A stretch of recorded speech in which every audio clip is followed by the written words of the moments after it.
All right, coming up on today's edition of the Art Business Morning Show, I'm asking you the question, what's the biggest e-commerce event in the world? Specifically, a primer on sales, what the event is, where it ranks, and what you can learn from it and bolt into your own marketing operation. Hey, get that down, get my other AirPod in. Hey, what's up, man? All right. Okay, welcome to another edition of Art Business Mornings, the show that will put you on the path to a six-figure a year art business. Now, I want to start this thing off doing sort of a quick primer on sales, just sort of in general at a macro. And, let me set the table on this, as it were, and then I'll circle back to my original question. So pardon me while I place the cutlery in the drinking vessels, in the beverage vessels. So I've been doing this for a while now, and this being sorting out how to best sell art and photography, both online and off, how to grow that corresponding business. You do that for any period of time, and you pick up many, many truths along the way. One truth, okay? This business can be fundamentally thought about as a typewriter. Your art or photography business can fundamentally be thought of as a typewriter. If you map out your entire year of work, it's no different than the head of a typewriter skipping along the page. You're pounding the keys, that falls into a rhythm, and then boom, it moves over. And as you're moving along the page, that is all of your normal yearly activities that you're doing to grow the business. Boom, it hits the end of the page, the end of the year, and the typewriting head comes right back. And my contention is what that typing is normal marketing, sale, normal marketing, sale, normal marketing, sale, normal marketing, sale. Boom, you hit the edge of it. Boom, the typewriter head comes right back to the column, and you just go back at it again. It's like that year in, year out. Always has been, always will be. That is just fundamentally how this business works. And, when you understand that and you couple that with, in order to get human beings to take action, or certainly to increase the chances that they will take action, whether you're selling art or typewriters, for that matter, you need to have discount plus scarcity. Okay, discount plus scarcity. The discount in this case is the percentage off in the sale, how you go about doing that. And it is also the fact that the sale is going to end soon. Okay, so what's that? You want to push back on the fact of having the sale, that is fundamental to a business. You've been told that discounting just cheapens your work. Is that what you think? I hear that all the time, right? And earlier in my career, when I heard this often cited response, I responded differently than I did today. When I explain that fundamentally this business is about running sales, and a person says, sales, discounting my work, I've been told that cheapens my work, and that's just not something that I would do. So, I've heard this a million times. And again, early on in my career of doing this, I would have responded differently than I do today. I didn't have the experience then. I hadn't talked to enough artists and photographers then. I hadn't run enough sales with my own customers then. I was objective to the fact that those words might just hold merit, okay? I still am in some cases. But most importantly, though, I didn't have access to the data that I do today. Behind every opinion now, in contrast to then, lies actual sales figures, okay? Those figures paint a pretty clear picture to me. It was before, you're new and you're coming up in this industry, and there's a bunch of established people and they're making claims, i.e., don't ever discount, it cheapens the work. And you're like, well, look, on the outside, that might be a successful artist. The times of a change now.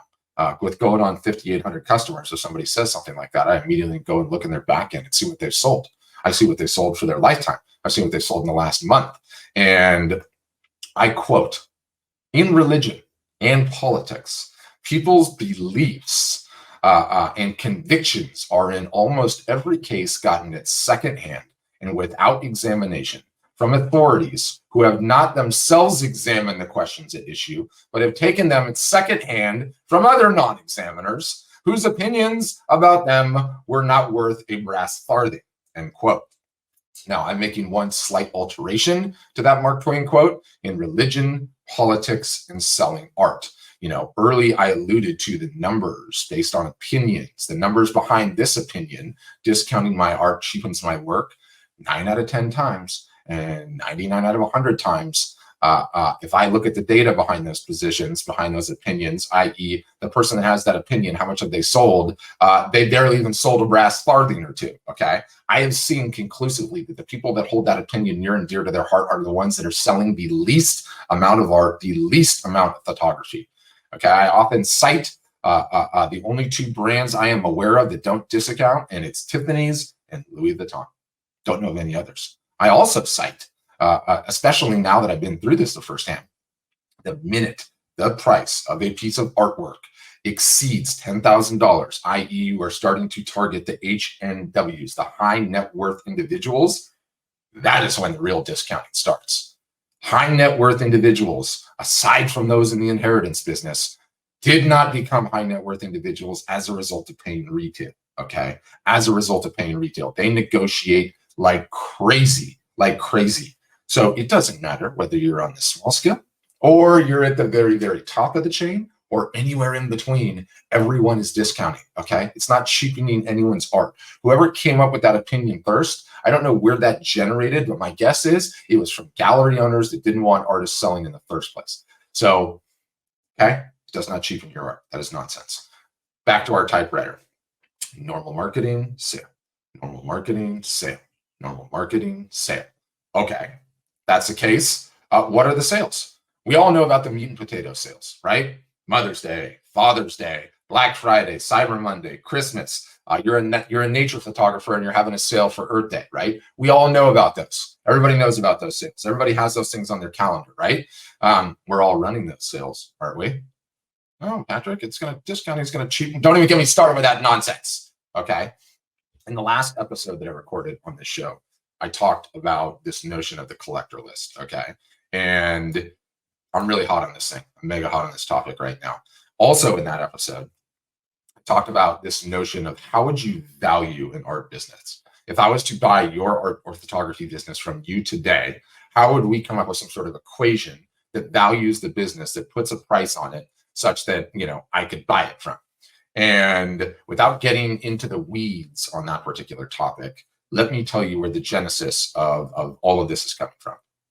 As a business, art storefronts, okay? We are running a ton of live art shows right now for customers. We run the show. Afterwards, we compile the data. We look at their sales year to date before the show. We look at the number, of leads that they have, the number of Facebook followers, the number of Instagram followers, and then what the results were for the live show in terms of sales. Total sales value plus AOV, average order value, of each of the pieces, okay? When you have the benefit of a lot of data to compare and contrast, things just get super interesting. Now, I remain hot on the topic of the collector list, but there is another variable, okay, in the art business valuation equation that is super interesting. And it's not what you think it is either. No, it's not the sales year to date. Those are important. It's not the sales year to date. It's not the leads, by which I mean emails on the prospective artist or photographers list. It's not the Facebook followers. It's not the Instagram followers. Okay. Nope. I have seen the results that truly boggle the mind in those data points. I see such a wide variance between the results of the live art show, their Facebook fans, their Instagram fans, their email list. Sometimes people that don't have a lot are selling way more. Sometimes people that have an outrageous amount are not selling much at all. And so that part is just crazy. And you see that enough times. And statistically, you're like, what the heck is going on? Because what am I looking for at the end of the day? I'm looking for an equation that somehow says, number of emails on the list times Facebook followers times Instagram fans equals the value of that business, equals what that photographer or artist is going to sell on a yearly basis.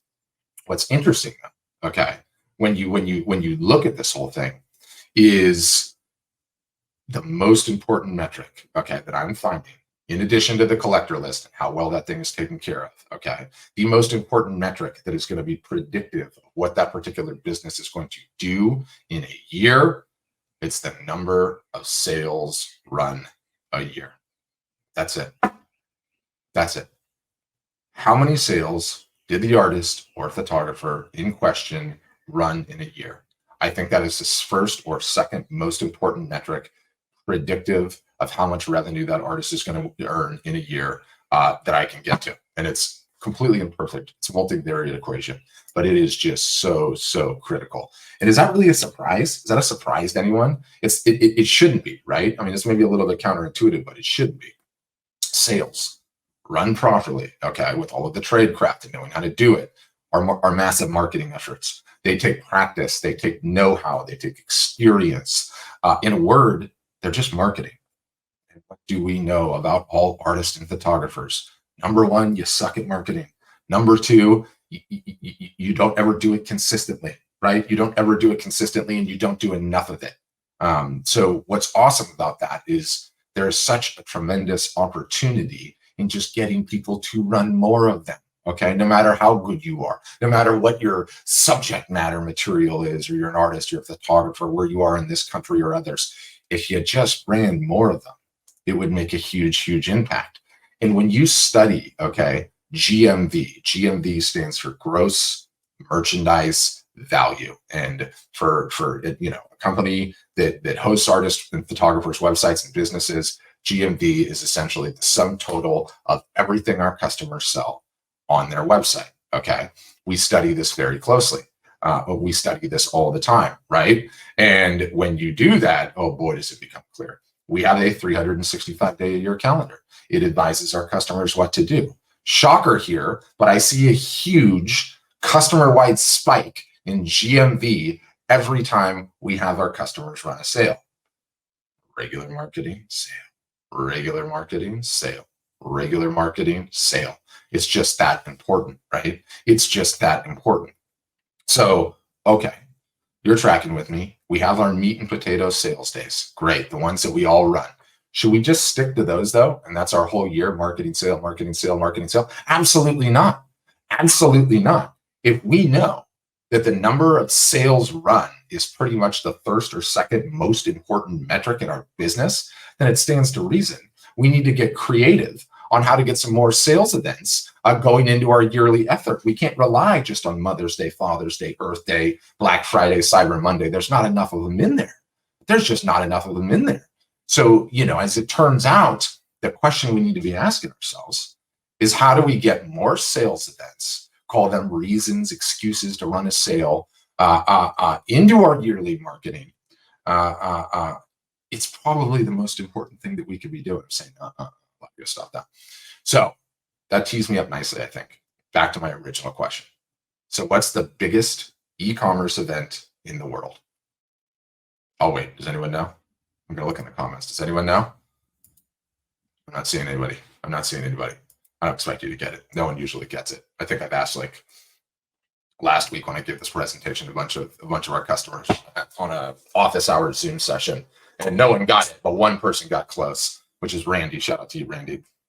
But I always have a wide range of responses when I ask, what's the biggest e-commerce event in the world? Usually they're like, is it Mother's Day? Is it Father's Day? Is it Black Friday? Is it Cyber Monday? Is it Christmas? New Year's? Everyone just throws out the holidays. And as it turns out, the biggest e-commerce event in the world is not Mother's Day or Christmas or Black Friday or Cyber Monday or Amazon Prime Day. In fact, it's bigger than all of them combined. It's called Singles Day. Singles Day. It's on 11/11 every year. It started in China. Apparently, the one, 11/11, the one somehow symbolizes to the Chinese people being single and not adding branches to your family. I don't know it. I don't really care to get into the weeds on it. It is a sale opportunity, okay, that was created out of whole cloth, okay, invented by some creative Chinese entrepreneurs. That's really what it is at the end of the day. And they looked at their yearly calendar and they're like, hey, we need an idea to run a huge sale on this particular day. We're out of ideas. Where is it? And they just added this thing to the calendar. And in 2020, they did 75 billion in total e-commerce sales. Okay, 75 billion. And how does that compare to US sales figures for contrast? The Black Friday to Cyber Monday stretch of last year, a year in which COVID was raging and e-commerce penetration, e-commerce sales as a percentage of total sales was at its zenith, 28 million. So the Black Friday to Cyber Monday, 28 million last year. Singles Day, 75 million. Staggering, right? Staggering. Singles Day started, I should also say, in 2009. Normal marketing, sale. Normal marketing, sale. And, again, sales are complicated marketing efforts. They take practice and know-how, and you get better at them and better at them the more you practice. Singles Day 2009 did 0.01 billion in sales. That's what Wikipedia told me anyway. 75 billion in 2020. So regardless of where those numbers actually fall, there's a pretty significant swing, on how much better the Chinese have gotten on this. Now, my favorite part of this story, okay, what is China notoriously famous for? Stealing American ideas, intellectual property of all kinds, industrial designs, military and aircraft tech, and on and on and on. In this particular case, we actually got one, we got one back on them, which is fantastic. Singles Day launched 2009. Singles Day ran 2009, 2010, 2011, 2012, 2013, 2014. It's like, whoa, this thing is kicking butt. What is going on here? Good old Uncle Jeff Bezos saw what was going on in China. He saw they created a holiday out of whole cloth and turned it into a sales monster. If they could do it, he could do it. And I can just imagine, okay, the meeting where this was discussed too. Man, China's eating our lunch with this Singles Day strategy. You see the results these guys are getting? What a genius move. I have an idea. Oh yeah? Oh yeah? What is it? What is it? Let's copy it. Wonderful idea. Better still, we have an excuse we can use. So in 2015, which as it turns out was the 20th year of Amazon's founding, they're like, perfect. We have an excuse to create our own holiday out of whole cloth. You know what we're going to call it? Yeah, what do you want to call it? Let's call it Prime Day. Let's call it Prime Day. And 6 years later, okay, 6 years later, what did Prime Day do? In 2015, it started. So last year was the 6 years ran. And what were the figures on it? I had it in my notes somewhere. 10.4 billion in Prime Day. And that was last year. And I know what you're saying. I know where you're going with this. Okay, great, Patrick, wonderful. Why are you telling me all of this? You ever see Jaws? You saw Jaws. Everybody's seen Jaws. The scene where the town police officer is in the back of the boat, they're looking for the shark, and he's scooping fish guts into the water, lit heater in his mouth, screaming at the other guy, you want to come do this? That's called chum, right? And it's meant to put blood in the water, which, as it turns out, is catnip for sharks. It brings them from miles around to get to the surface so that they can be caught. What do we know about boats? I'm all over the place on this one. I love it. What do we know about boats? The happiest day in a boat owner's life is the day that he buys the boat and the day that he sells the boat. Boats are expensive generally. They break all the time normally, and they require constant maintenance, hence the saying. And one good saying deserves another. Best way to approach boating in general, have a friend that owns one, okay? Have a friend that owns one. Okay, so let's put it together. You have a friend who we're going to call Uncle Jeff Bezos that has a boat, okay? He is paying for everything. And coming up in a few weeks' time, as I record this, June 21st or 20th and 21st is Prime Day 2021 over at Amazon. Or it's June 21st, June 22nd. And he is going to be chumming the waters heavy. The fish are going to be whipped into a frenzy. Their trigger fingers on their wallets, ready to buy. Okay, so what does a smart artist or photographer do? What are you going to do? Your business is like a typewriter. Marketing, sale. You need to get better at sales. There's a lot of moving pieces to a sale. Best way to do this, practice. Not only that, the smartest e-commerce merchants in the world invent holidays out of whole cloth whenever they want to. They know what you now know. Always be looking for creative ways to get additional sales onto your yearly calendar. that the revenue your business generates this year is going to be directly proportional to the number of sales you run. How many are you running? You have a huge US sale that's about to come up, and you have the ability to water ski right behind it. So run one. Run one. Announcing Patrick's Prime Day sale. If Jeff Bezos can do it, so can I, right? Or Bezos can do it, so can I. You might want to come up with a catchier title than that, but you get the gist. Amazon Prime Day is coming. You have plenty of time to get a sale in the water, come up with some creative name that dovetails to Prime Day and your individual celebration thereof, and run a sale that you've invented out of whole cloth that did not exist on your yearly calendar of marketing sale, marketing sale, marketing sale last year. That's going to sound weird on the podcast because I'm doing my little finger gestures, but whatever. On that note, thanks for listening.